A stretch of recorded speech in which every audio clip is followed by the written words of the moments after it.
भारतीय नारी की सबसे बड़ी पहचान बन चुकी माता सीता, सीता जी रामायण की जो महत्वपूर्ण पात्र हैं। सीता जी पर जो वो गर्ल्स हैं, सो कॉल्ड सेकुलर्स, जिन्हें जिन्हें लोकल भाषा में अब लिब्रांडू भी कहा जाने लगा है, जो मोस्ट फेवर्ड लैंग्वेज है उसमें लिब्रांडू भी कहा जाने लगा है। तो होता क्या है कि ये वो गर्ल्स जो हैं वो चरित्र के तौर पर उस कद तक तो नहीं पहुंच पाती है। तो जब भी इन्हें अपनी कोई हीन भावना अगर बताना हो, या हीन भावना अगर इन्हें छिपाना हो, दबाना हो, निकालना हो, जो भड़ास है वो निकालना हो, तो ये माता सीता के ही चरित्र पर आकर आक्षेप करती हैं। इनका सबसे जो प्रिय कहना चाहिए, जो सबसे जो इनका जो हमला जो होता है वो सबसे पहले ये होता है कि सीता की जगह अगर मैं होती तो राम को तलाक दे देती। सीता की जगह अगर मैं होती तो राम को तलाक दे देती। और ये अब यहाँ पर सबसे पहले तो मैं आपको ये बताना चाहूँगा कि जो माता सीता का जो चरित्र है वो कोई ऐसा दीनहीन लड़की का नहीं है, और ना ही वो ऐसी लड़की हैं जो अपना बचाव नहीं कर सकती, ऐसा भी चरित्र नहीं है उनका। वाल्मीकि रामायण में जब राम को वनवास हो जाता है तो जो गुरु वशिष्ठ हैं उन्होंने ये बताया कि यदि अगर पति जो राजा है, राम राजा हो गए होते हैं, कि राम जो राजकुमार हैं या राजा बन गए हैं, तो अगर वो उनको वनवास हो गया पिता की आज्ञा के अनुसार, तो उनकी जगह जो सीता है उनकी पत्नी, उनको राज्य मिलेगा। और उस सभा में यानी सभी लोग जो मत देते हैं या विरोध करते हैं, वहाँ किसी का विरोध नहीं था।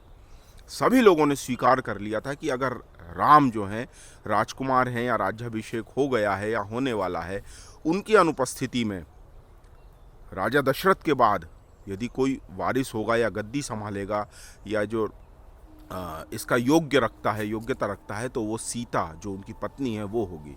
अब ये बात सुन के हड़कंप मच गया था, खासकर कैकई के खेमे में। चलिए, तो ये एक प्रकरण होता है। यहाँ पर कहने वाली बात है कि सीता जी ऐसा चरित्र नहीं है कि जो सो कॉल्ड वो गर्ल्स हैं वो चाहे जब अपने आधी रात में उठें और उनको अपना चरित्र यदि छिपाना हो, अधनंगा तो चरित्र होता ही है इनका, तो अगर वो चरित्र को छिपाना होता है तो भारतीय संस्कृति के सर्वोच्च शिखर पर जो नारी बैठी है सीता जी, उस पर ये आक्षेप करने लग जाते हैं।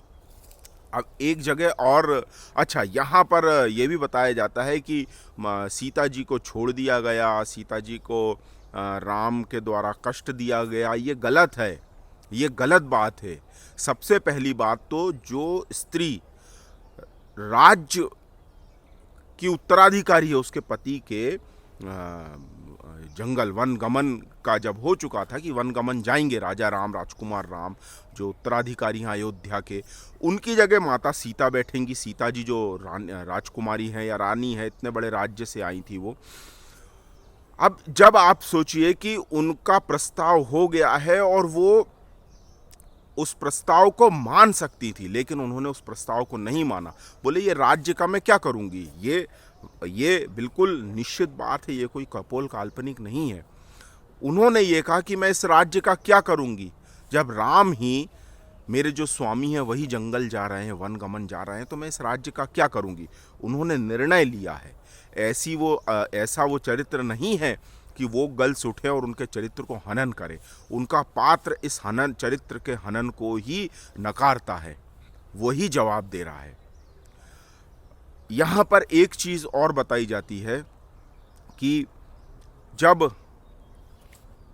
वो सोने का मृग आया था, सोने का मृग जब वन में दिखा, मृग मारीचिका जो हुई, उस समय इतना जो माता सीता का जो चरित्र है बहुत कंट्रोल में रहा है। लेकिन वहां पर जब वो राम की आवाज आती है, वो मृग जो होता है वो राम की आवाज निकाल के कहता है हे लक्ष्मण, तो माता सीता जब ये राम की आवाज में जो चित्कार सुनती हैं तो वो लक्ष्मण से कहती हैं कि आप जाइए और अपने भैया राम की मदद को जाइए, तो लक्ष्मण जी बिल्कुल निश्चिंत रहते हैं। बोले इस धरती पर क्या, इस तीनों लोक में ऐसा कोई नहीं है जो राम को आघात पहुंचा सके, उनकी मर्जी के खिलाफ राम को आघात पहुंचा सके, ऐसा कोई नहीं है। यहाँ पर वो दोनों देवर भाभी का संवाद चल रहा है, और इतनी संयमित चरित्र की जो नारी है वो भी ये कहती है कि तुम इसलिए नहीं जा रहे हो राम की रक्षा करने कि शायद हो न हो बोले तुम्हारी नज़र मुझ पर है। तो वो ये सुन के, लक्ष्मण जो है वो ये सुन के बिल्कुल हतप्रभ रह जाते हैं, और वो ये कहते हैं कि हे देवी, आप जैसी नारी के मुख से अगर ऐसे उद्गार निकल रहे हैं तो जरूर कुछ अनिष्ट होने वाला है।